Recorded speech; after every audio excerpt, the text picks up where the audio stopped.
¿Qué tal? En este video vamos a repasar los cuatro métodos que platicamos en clase y que hemos cubierto, de hecho, en nuestras clases, ya sea la clase de hoy o las clases anteriores. Y estos cuatro métodos tienen que ver con cómo calcular la aceleración. Vamos a comenzar con un lazo vectorial. Aquí tienes el problema del cual queremos obtener la aceleración y básicamente es un mecanismo de cuatro barras. Ahí puedes ver cómo están identificados los vectores, ¿sí? Qué dirección y sentido llevan, lo cual pues tiene que ver con cómo medimos los ángulos, ¿sí? Entonces ahí puedes ver claramente teta 1, teta 2, teta 3, teta 4. De hecho, en un análisis de posición previo encontramos que el ángulo es 135, el ángulo de entrada teta 2, el ángulo 3 es 22,66 y el ángulo 4 es 68,65. Si voy a Fusion, ahí podrás encontrar algunos valores, ¿verdad? O estos valores. Entonces me voy a acercar primero al análisis de posición. Ahí está 68,7 para teta 4, 22,7 para teta 3 y 135 para teta 2. Bueno, lo que voy a hacer es regresar a OneNote. Aquí podríamos tratarlo como 22,7 y 68,7, ¿verdad? Que son los datos que tengo allá en el análisis de posición. El siguiente paso pues es establecer nuestro lazo vectorial, que en este caso, imagínate que queremos llegar a B, podríamos llegar por dos caminos. Si decido que R2 es positivo, voy a tener R2 más R3 y de pronto me encuentro a R4 en sentido contrario y también a R1 en sentido contrario. Por eso aquí declaramos R1 como negativo, R2 y R3 positivos y R4 negativo. El ángulo teta 1, que no lo he mencionado, pues es igual a 0, ¿verdad? Cuando sacas o descompones este lazo vectorial en las componentes x y y, pues ahí ese coseno de 0 nos va a dar 1 para el caso de la posición, ¿sí? Y el seno de 0 nos va a dar 0, ¿no? Bueno, a partir de ahí podríamos encontrar los ángulos, pero recuerda que necesitamos utilizar pues, un solucionador de ecuaciones no lineales, como lo hicimos antes, ¿sí? Pero ya tenemos los datos, los obtuvimos gráficamente o a partir de alguno de esos solucionadores, entonces nos vamos a la velocidad. ¿Qué hacemos para pasar de posición a velocidad? Ya sabes, tenemos que derivar en el tiempo las ecuaciones a las que les voy a ir poniendo números, ¿sí? De hecho, de eso se trata este video, de clarificar un poco más el procedimiento. Aquí voy a tener la ecuación 1, la ecuación 2, la ecuación 3 sale de derivar en el tiempo la 1, la ecuación 4 de derivar en el tiempo la 2, ¿sí? Y entonces lo que observarás es que las variables en el tiempo son ciertos ángulos en este mecanismo de cuatro barras. Ninguno de los eslabones cambia de longitud en el tiempo, así que no hay componentes de Coriolis, ¿sí?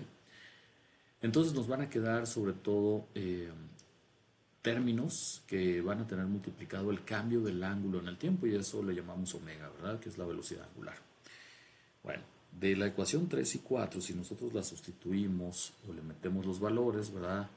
La podemos resolver. Nos quedan dos ecuaciones y dos incógnitas, ¿sí? Nos dan como entrada una velocidad angular de 200 RPM, ¿sí? Yo en este caso lo metía a Wolfram alfa, ¿sí? Y ahí me da estos valores de 84,9, 84,91 ya redondeado y 128,6 ya también redondeado y esos son radianes sobre segundo.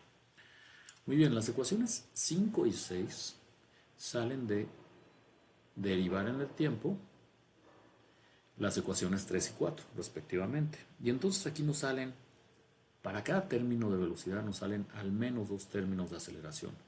De hecho, en este problema solamente hay dos términos. Cuando digo al menos, me refiero al caso más general, ¿verdad? En donde tenemos una corredera que nos va a dar como resultado, pues algunos términos de Coriolis.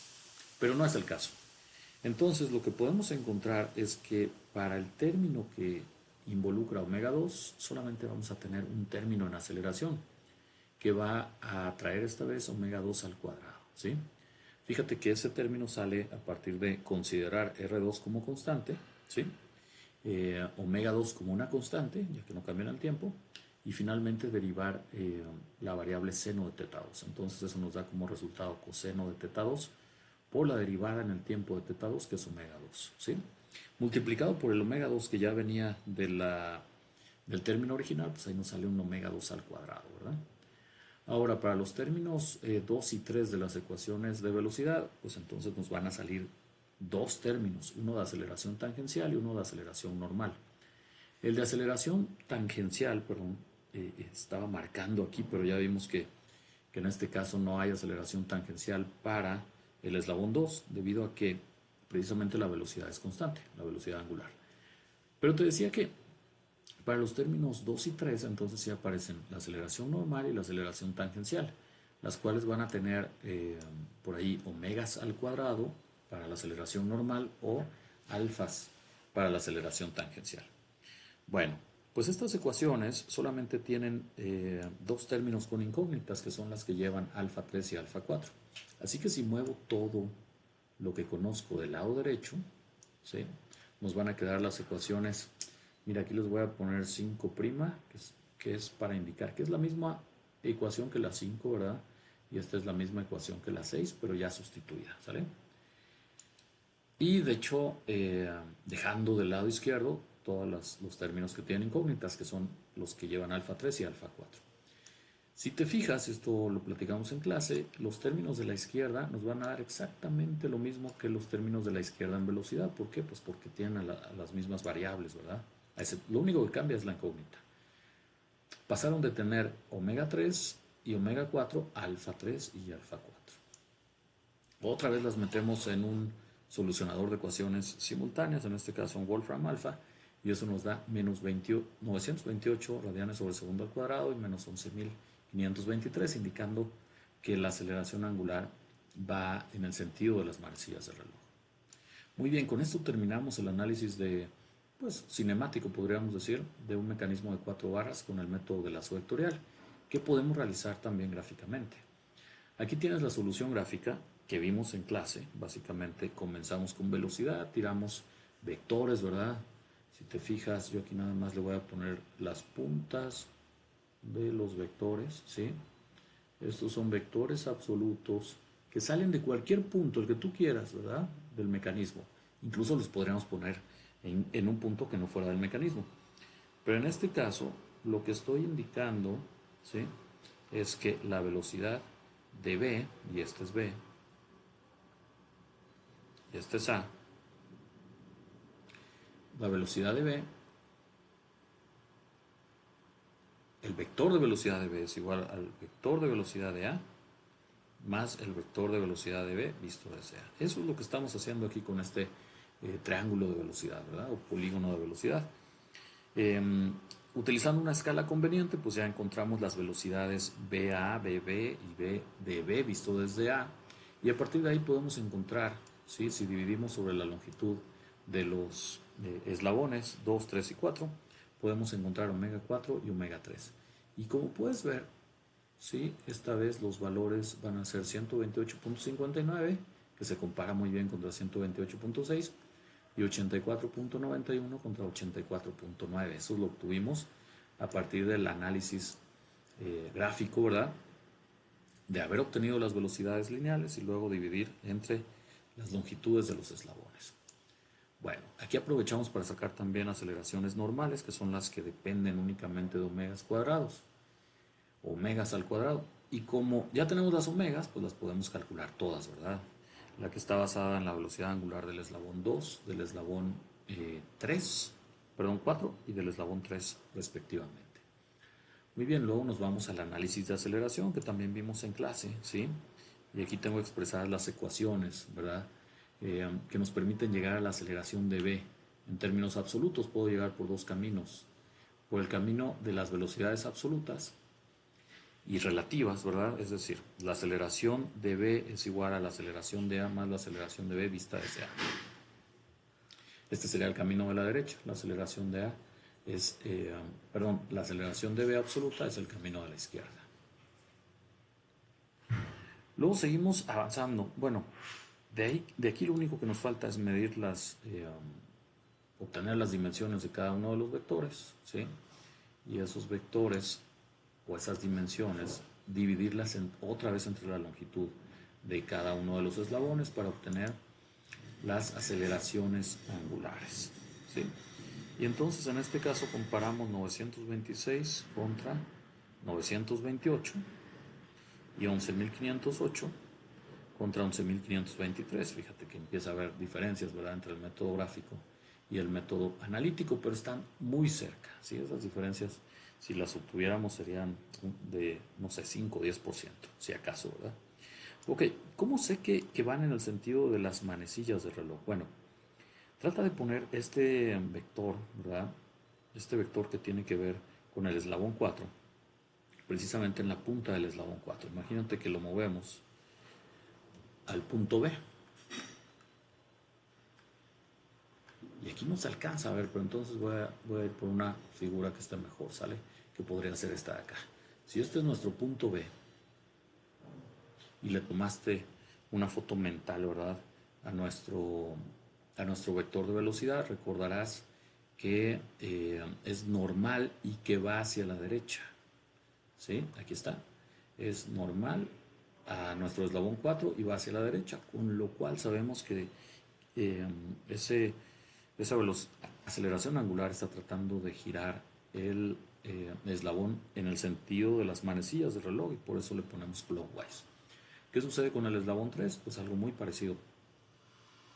¿Sí? En este caso está tratando de hacerlo girar hacia abajo, ¿verdad? Entonces si nos ponemos en este eslabón, pues ahí te puedes imaginar los dos giros, ¿sí? Y obtener por observación el sentido de giro de este va a ser alfa 4 y este va a ser alfa 3.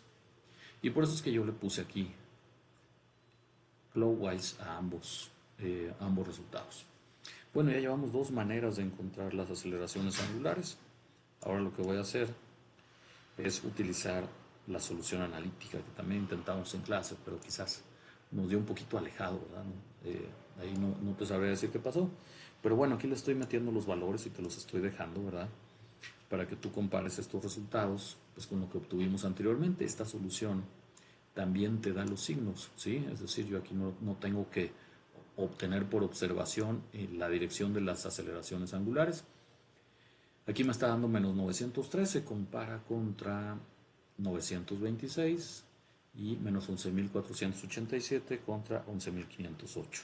Y aquí están los otros valores, 928 y 11.523. Podríamos hacer una tabla, ¿verdad?, con todos los resultados, ¿sí? Entonces, aquí tenemos el análisis de aceleración del mecanismo de 4 barras utilizando únicamente estas dos ecuaciones, ¿sí? Que podría ser la solución pues más rápida, ¿verdad? Sí. Y finalmente vamos a utilizar o utilizamos un software de simulación. De hecho, este problema lo configuramos el pasado jueves o viernes, ¿sí? Y ahora lo que estoy haciendo es pedirle a ANSYS, ¿sí?, en su módulo de dinámica rígida, que me calcule la aceleración angular del eslabón 3, ¿sí? Y este me da menos 927.33. Compáralo contra todos los valores anteriores. Aquí, por ejemplo, menos 913, 926, este valor es muy cercano, ¿verdad? Y, y finalmente 928, ¿no? 928 contra 927.33. Entonces, pues los resultados de ANSYS están también muy cercanos a lo que hemos obtenido con los demás métodos. Y le pido también la aceleración angular del eslabón 4, y ahí me marca menos 11.510.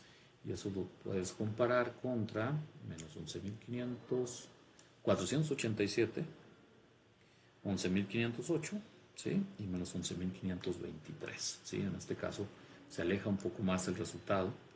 Pero insisto, son muy cercanos entre los cuatro métodos que utilizamos.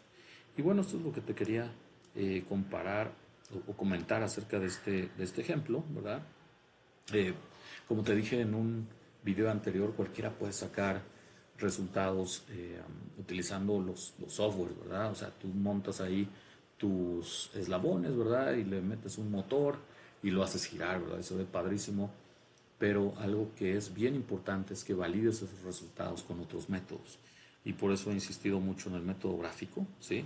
te he presentado ecuaciones y también hemos ido realizando varios ejemplos utilizando el método de lazo vectorial. Espero que todo esto te sirva y te deje bien claro que no podemos confiar claramente en los resultados de un software sin haberlo validado anteriormente.